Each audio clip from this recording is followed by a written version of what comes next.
episode of the Beyond the Scoreboard podcast. I'm your host, Coach Furtado, and we are going to dive right in because this is actually the number one question I am being asked consistently from parents, and that is where should my child go to high school? I even get the question asked to middle school. And this past weekend, I even got asked, where should my child go to kindergarten? Now, I'm not going to talk about kindergarten. I'm not going to even really talk about middle school. This podcast is mostly going to be focused on where should my athlete go to high school? And I have three things that you need to consider before making that choice. The choice is yours, it's your families, it's your kids, your athletes. And I'm going to provide some suggestions, some framework. At the end of the day, the best decision is going to be based on, by the family, right? I can't give you some cookie cutter answer. You should choose that school or that school. Obviously, I have my own biases, but I have my own values that I'm going to choose schools. So let's dive right in. The number one thing to look for when choosing a school is not necessarily do they, offer photography or art. That's important. That's going to be a part of number two. But number one is school leadership. You want to go to a place where it has great leadership. And I'm going to talk mostly about choosing a school for athletic reasons. Number one, you have to believe in the program.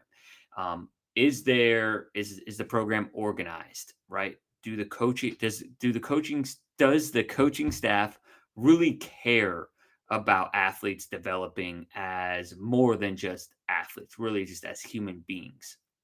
And then number three, what about the entire school, right? It could be one thing. There can be great athletic departments, but if the school doesn't have great leadership from the top down, meaning from the principal, the superintendent, then that may not be the best school for your athlete. And what to look for in great leadership, right? What does great leadership look like? It looks like, like functional, right? Like, do people, reply to your emails? Are you getting consistent and clear communication, right? From, said leader, right? What do the parents and athletes that are a part of that program now, what are they saying about the leadership? That's something that you can really dive into and do your research on. So the leadership is the number one important aspect of choosing a high school. Number two is going to be your values. So this is going to be something that is different from everyone. And this is where I can kind of get into the detailed part of this conversation, this podcast is I'm in Los Angeles. And so I have a really interesting, I guess you could say, there's a very diverse range of schools here in Los Angeles. There are charter schools, there are your typical public schools, there are private schools, and within each of those charter, private, and public, there's high-level basketball programs, there's mid-tier basketball programs, and there's programs that focus mostly on academics. And you are going to have to decide as a family, how important is athletics? So right now, I am at a private school in Santa Monica. Athletics are pretty important, right? They're pretty important for most of our athletes.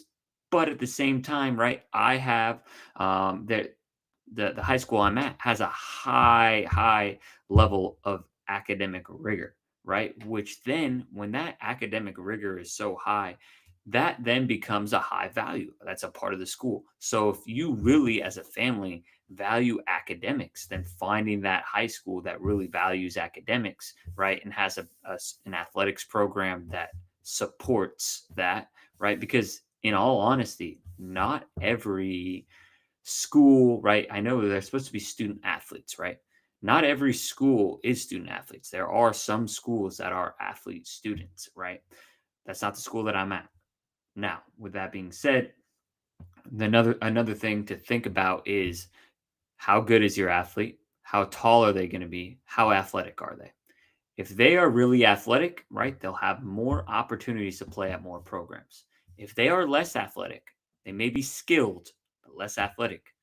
it can be really hard to play varsity basketball, especially in Los Angeles, right? But really across the board. If you are athletic, give yourself a chance, right? And I'm talking about actually like really athletic. Like like really one of the most athletic players on the court, right? Give yourself an opportunity to play at different places. But at each level you go up, right? Your height matters more, your strength matters more, your speed matters more. And your athlete, if you're going to be realistic, may have a ceiling. That ceiling may be JV at a high level school. But if you want to go to a more of an academic school, maybe their basketball or tennis program is not as competitive, they can play there, right? Because that school doesn't have the same pool of athletes that another school may have. And that is something that I think a lot of people overlook. And a lot of people have wanted to come to our school because it's smaller. We have some really, really good athletes on the team. Like our varsity basketball team is very competitive. If you are not a high level athlete, right? Or either you have to be a high level athlete or a worker. Like this is your life, right? It's your choice, right? It's your choice. It's really hard to play basketball at a high level, at least in Los Angeles, right? I'm speaking in terms of my experience and what I see here in the LA basketball world. With that being said, right, what are some of the other priorities? Talking about, does it offer Spanish, right? What's the socioeconomic breakdown of the school? How diverse is the school? Is it important for you and your family to have kids that are interacting with multiple different cultures a day, right? Those are all priorities, right? That you all have to kind of rank, right? What are our top three priorities? And then you start narrowing down schools in that way. The last thing is constraints.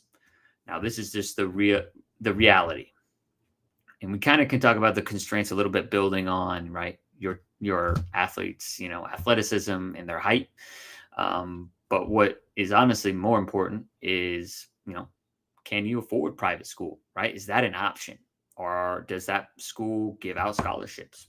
I don't know, right? Those are things you have to do research for. How far away is the school? What is that work-life balance going to be? Oh, you found a great school. So we're here in LA. You found a great school, right? The school that I'm at, they have people that are from what we'll call it the South Bay, that commute all the way up to North Santa Monica.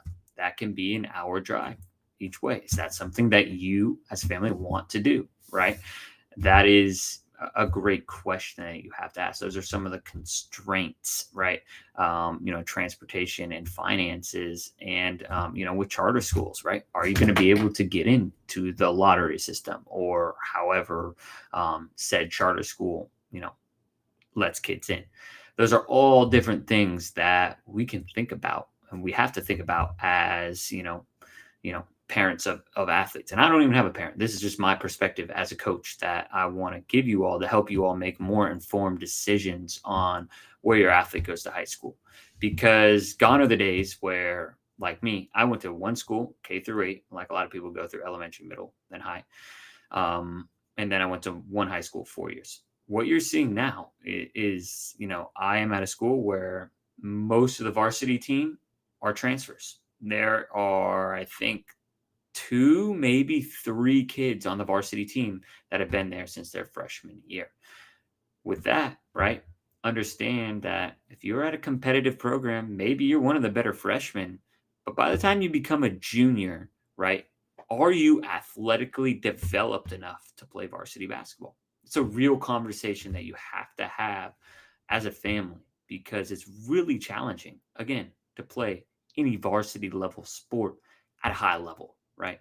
Now, again, there are different schools in Los Angeles that are maybe not as competitive, right, as the school that I'm at. Right. So I think you'll have to ask, right, is my son playing and actually playing, or my daughter actually playing on the varsity basketball team? I'm talking about getting minutes, right? Is that important? Well, we have to potentially be realistic on where they can go. So I hope that was helpful. Number one, you have to follow great leadership. Number two, you have to know your values and your priorities when you're looking at schools. And number three, you have to be realistic about the constraints. I hope that was helpful. At BTG, we give an experience where we help, you know, along the way, right? We're not going to be guiding you hand in hand with consulting. However, we are available for those conversations, and we are here to help athletes, become better human beings. And there is just a real ceiling, and that's why we named it Beyond the Game Basketball, because we want to prepare young people for life beyond the game, because that's what is realistic for most of your athletes. And that's something you have to consider too, is what program is going to help my young athlete become a better person. So if you got something out of this, you want to share it with another parent, please do. Please go give it the 5 stars and like it on YouTube and subscribe in all the places. That's how we grow. That's how we help shape and transform the next generation of athletes into better people beyond the game. So